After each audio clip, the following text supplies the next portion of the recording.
S.O.A.P video series from Oak Tree Community Church in South Bend, Indiana. I'm Daniel, this is Gary, and we are working our way through the book of Nehemiah currently. And we are in week 2 of 4. Week 2 of 4. And we'll be doing chapters 4 and 5 and a little bit into 6 this week. Right, which means we hit 1 through 3 last week. We did 1 through 3 last week. Yeah, and a little bit as a recap, we learned that there was a guy by the name of Nehemiah, right? Hey. Which, makes a lot of sense. And he was actually cupbearer for the king in Babylon. Persia had overtaken Babylon by this time. So, but, in a foreign land as a Jew, and he knew that some people had gone back to Jerusalem. So he talked to some family members, and he got some terrible news that the temple had been rebuilt, but that's it. Yeah. And the walls were down, and nobody was safe. So here's the problem with this, is that 85 years earlier, we're in the year 444. Right. In 539 BC, Zerubbabel was given permission by the king of Persia, Cyrus. All Israelites could go back. They could leave Persia. They could, from all over the empire, go back to Jerusalem. Here we are, 85 years later, or whatever the math is, almost 100 years later. We've gone through Ezra, we've gone through Esther, and now we're to Nehemiah, and there's still people in Persia. Right. Well, even after that, people like Daniel never left. Well, he died there, though. He died there. But I mean, we've got tens of thousands or hundreds of thousands of Jews who were spiritually apathetic. So doesn't Nehemiah have to be a second generation? Oh yeah, right. So now we're in the second, if not third and fourth generation. Ezra, Nehemiah, and probably Mordecai, and definitely Esther. All of these major names of Persian, Persian captives. They weren't captives anymore. They were born there after Cyrus said they could leave. Right. So why are they still there? Yeah. That's a major thing that we don't often think about when they shouldn't have been there. None of these stories should have happened like this. They shouldn't even exist.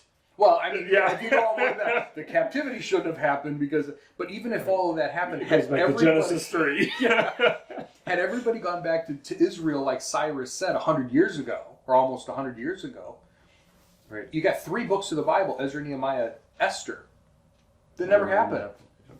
Okay, but this one did happen. So we get some people. He goes back to Jerusalem, leads a group back, and his plan is to rebuild the walls and rebuild the local economy there too. So last week we talked about leadership skills and certain traits and how yes, God was definitely involved, prayer was definitely involved, but he put a lot of work into planning too. Yeah, and we'll see that again this week in chapter 4. Even just the shift from verse 3 to verse 4. There's narrative. That some enemies are yelling at him, basically laughing at him, and in verse 4 he shoots up a quick prayer. And it takes you got to read it a couple times, right, to figure out where he's at. Yeah. So last week we kind of did skip all over the place, but we ended with Nehemiah getting the people excited, and they were starting to rebuild the wall. Mm-hmm. And there was a couple cool things. One is they went around and named all the gates, and I think we said they went. I don't think we said last week, but now we're saying it went counterclockwise, right? I think, right? Yeah. So if you look at it. And we're going to put up a little chart there too, because the question is, okay, I'm rebuilding all these walls. Well, how long is that? Yeah, what is and that? And then how wide, how high, what does that mean? So we pulled a couple of pictures off the internet. I get it, right? You can find anything off the internet. But the first one I really like because it's simple. Shows all the gates, but also has a little scale down there too. And I think the scale is 1/10 of a mile. Yeah. So you can I think I used a spoon, the handle of a spoon, and kind of 1, 2, 3, 4, 5. Anyways, it looks like it's about 1.5 miles. But then I also kind of cross-checked it too, because in let's see. I'm not seeing our number. Chapter 3, verse 13. I think Thank you. chapter 3, verse 13 is what you're thinking. Yeah, 3:13. It says from the valley gate to the dung gate is 1,500 feet. So we know how long a mile is. We know how long a mile and a half is. It's about 8,000 feet. So if you take 8,000 and divide it by the 1,500, you get 5 1/4. So if you go from the valley gate to the dung gate, about this far, and you can kind of like imagine, it's about 5 and a little bit more. Yeah. So a mile and a half is about a good estimate for how long it is. Okay. And then the second question is, okay, I can put one stone down for a mile and a half. That's not a wall. That's not a wall. Right. So how tall is this wall? Really short people. Yeah. How tall is this wall? What does this wall look like? Turns out there's been excavation. They think they found at least what was part of the original his wall. Mm-hmm. So we'll put up that picture too. And some cool things there. There's a person in there for scale, and I don't know if they're 4 foot or 10 foot, but you get an idea. But what I do know is those are not bricks that I'm used to. Right. Yeah. Right. We're talking boulders. Yeah. More like 2 people on one of these, to put these in place. So quite an effort in there. In the reading this week, Tobias says, if even a fox were to climb up on what they're building, it would break down their wall of stones. So maybe it wasn't perfect to start with, but their whole goal was, we got to get this closed, we got to get this high. Right. Right. Well, and the architecture in the building, because if it's just these stones that that we see on the screen going up, but then there's door frames and there's headers and beams and joists and hinges and there's a lot of intricate work there. Yeah. And the cool thing is they didn't go to Bob's Gate and everybody work on Bob's Gate. Everybody went outside their houses and worked on the gate that was close to them, and then kind of matched things up. Yeah. And it makes you wonder, did they lay that first stone all the way around the outside first, so that they knew what they were doing, and then they were able to build up, or because if you start over here and then you go over here, you miss a little bit, right. And it is 70 some years later, so it's not like the path is still there. I'm sure a number of them were moved out of the way so you could easily get in and out of the city. Yeah, type of deal. But kind of interesting questions there.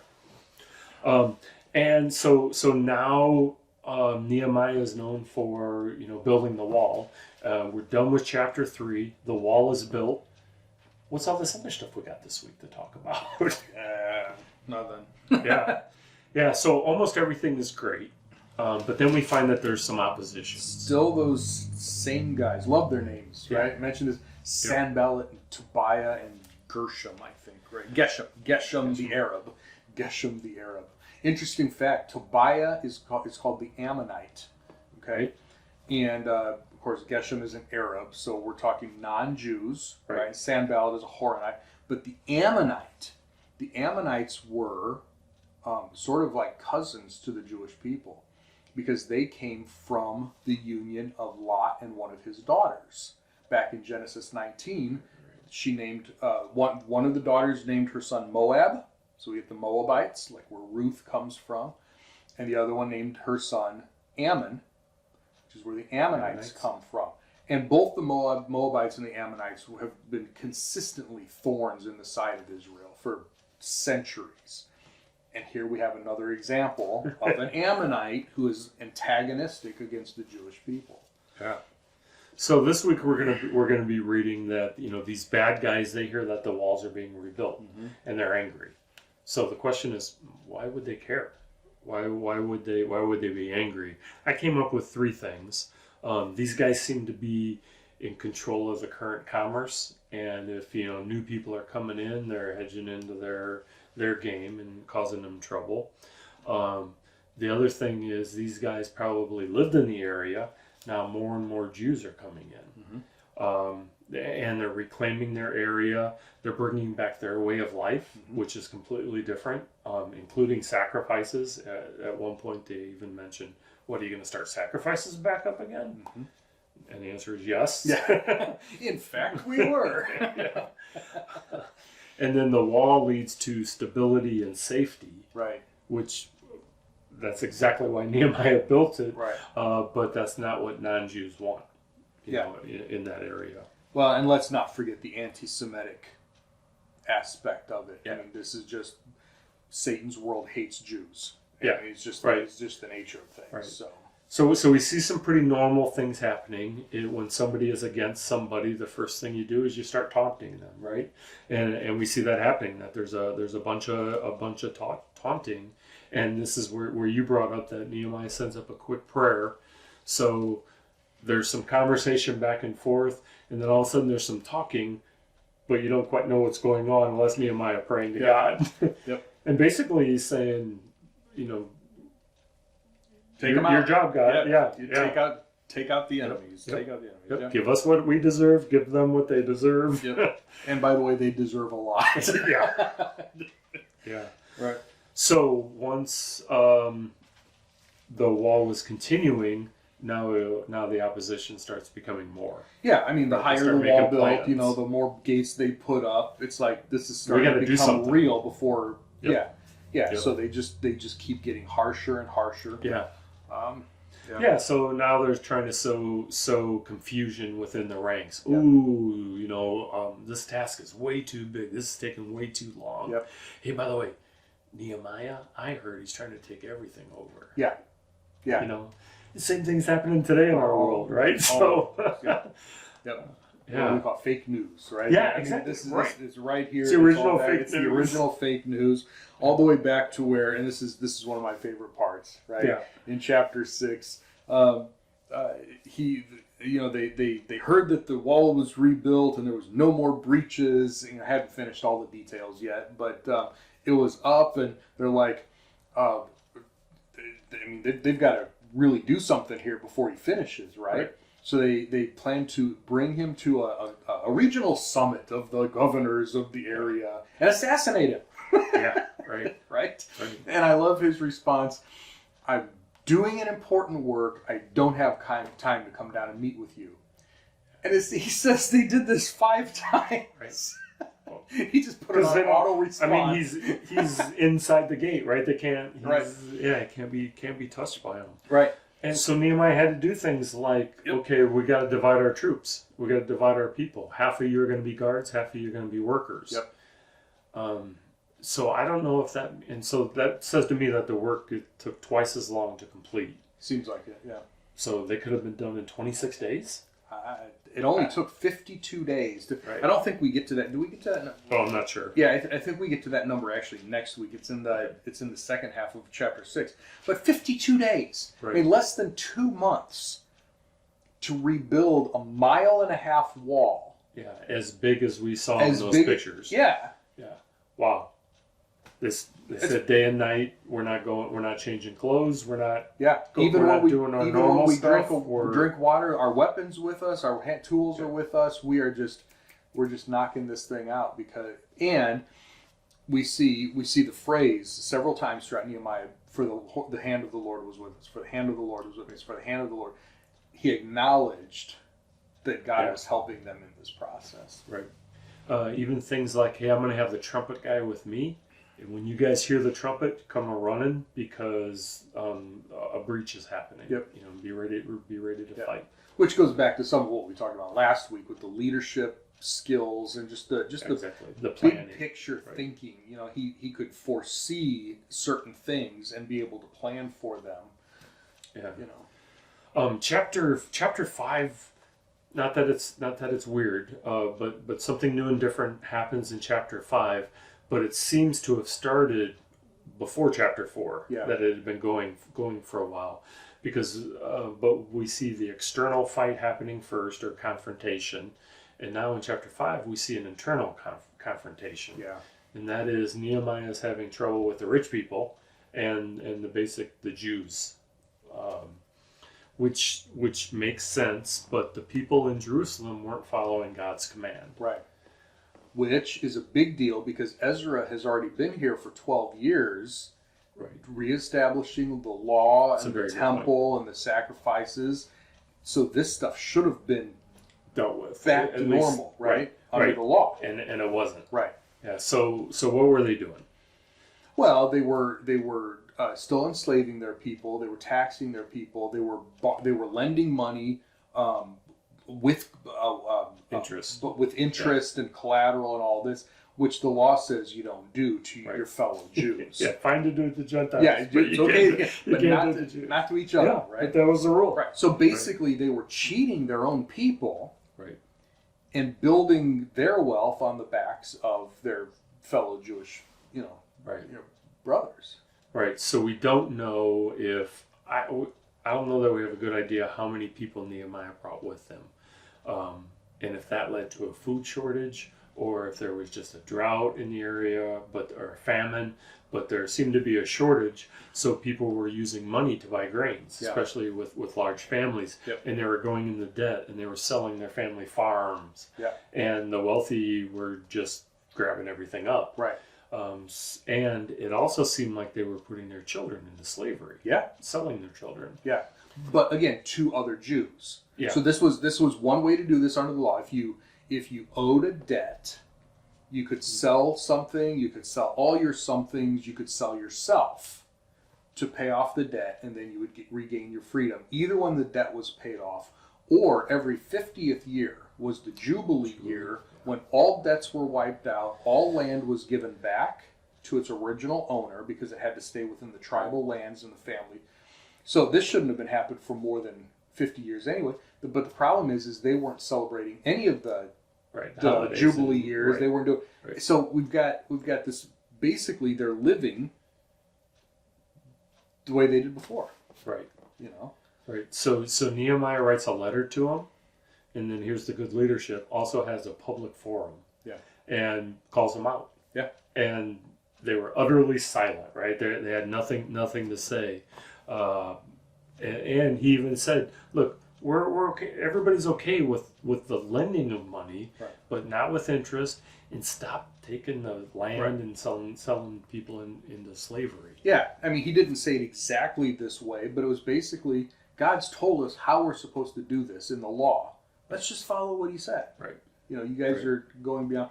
What we find at some point as well, and I don't, off the top of my head, I don't remember, but one of the rich people was actually married to Sanballat's I mean, there was like the priest and Sanballat were related by marriage. Right. So Jews not marrying Jews. Right. Which we will see at the end of the book is a major issue. But yeah, I mean, it's just literally sleeping with the enemy. Yeah. I mean, Sanballat's an enemy. Well, I'd love to say they didn't know, right? Because they hadn't been in Jerusalem, but they knew. Like you said, Ezra had been there, trying to get the direction. Yeah. So Nehemiah's, see if you agree with this one. He was governor when he got there, and he was appointed by the king. Yeah. So he was the governor. Yep. There was no ballots, no anything. He was the governor. Right. But in chapter 5, verse 14, first time I read it, it doesn't say the day I was appointed governor. Right. But he was governor when he got there. Yeah. So from that day, he led as governor for 12 years. Right. And then later on in the book, we find out he went back to Persia for a while. And then he came back to Israel and had a second governorship later on and had to straighten out some things. And we'll see that in the next week or two. Yeah. So there's a pay to be governor, right? I mean, you get a pay. It turns out the pay is 40 shekels. 40 shekels of silver and food and wine. Yeah. And you're like, or I'm like, okay, you get meals. That's good. But there were 150 Jews and officials that dined with him. Routinely. So he is feeding 150 people. Yeah. I mean, that's some money. In addition to those who came to us from the nations all around us. So state dinners. Yep. He's hosting people. He's really turning this back into the capital of Israel. Right. So he had a right to have the nation pay for that. Yeah. He chose not to. Yep. And that's a big deal. And it specifically says, despite all this, I did not require the food allotted to the governor, for the work was demanding on this people. Right. He said they were already It working was a too recognition. hard Yeah, exactly. for me to. Yeah. Well, he's asking them to give up something. Right. So he's going to give up something too. Yeah. But then shoots up another quick prayer. Yeah. Hey, God, are you seeing this? Yeah. I'd like a reward. Let's not forget what I'm doing here. It's Yeah. on the benefit of for the benefit of your people, right? So, Do you see anything wrong with that? I don't think so. When we get over into the book of Hebrews, one of my favorite verses in the book of Hebrews is chapter 6, verse 10, where it says, God is not so unjust as to forget your work in the ministry for the saints. Nice. And so when you pair it with Nehemiah saying, please don't forget all this good that I've done, God's like, I don't. So I think that's pretty cool. Right.